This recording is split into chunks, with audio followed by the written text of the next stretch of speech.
Pernah kebayang nggak sih, gimana satu komentar nyinyir soal fans VTuber di Facebook, malah bisa jadi jendela buat kita ngintip masalah yang jauh lebih besar.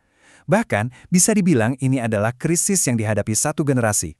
Oke, jadi ceritanya tuh berawal dari dunianya para penggemar VTuber di Indonesia. Biasalah ya, di media sosial, ada satu unggahan di Facebook yang isinya, wah, pedes banget ngeritik salah satu kreator konten. Intinya, si kreator ini dituduh jadi penyepong Inggris. Kenapa? Ya karena dia bikin konten buat audiens internasional, bukannya fokus ke audiens lokal Indonesia aja. Sebut saja ini gejalanya ya, gejala dari sesuatu yang lebih besar.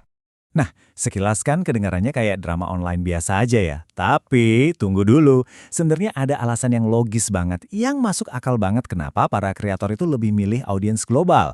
Dan, ya, ujung-ujungnya ini soal uang. Kuncinya itu ada di satu istilah, CPM atau cost per mil. Gampangnya gini, ini tuh bayaran yang didapat kreator buat tiap 1.000 views. Nah, angka CPM ini beda-beda banget di tiap negara, dan disinilah pilihan bahasa jadi super krusial. Dan perbandingannya, wah, jomplang banget. Kalau kita lihat, pasar Indonesia itu CPM-nya termasuk yang paling rendah. Penontonnya ya terbatas di dalam negeri. Bandingin sama pasar internasional yang pakai bahasa Inggris, CPM-nya tinggi. Penontonnya bisa dari seluruh dunia, dan potensi orang yang mau support secara finansial juga lebih besar.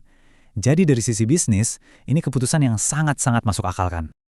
Nah, pertanyaannya jadi gini, kalau hitung-hitungan bisnisnya sejelas ini, kenapa masih ada yang marah? Kenapa ada sentimen anti-Inggris segala? Aneh kan? Ternyata ini bukan sekedar soal nasionalisme sempit.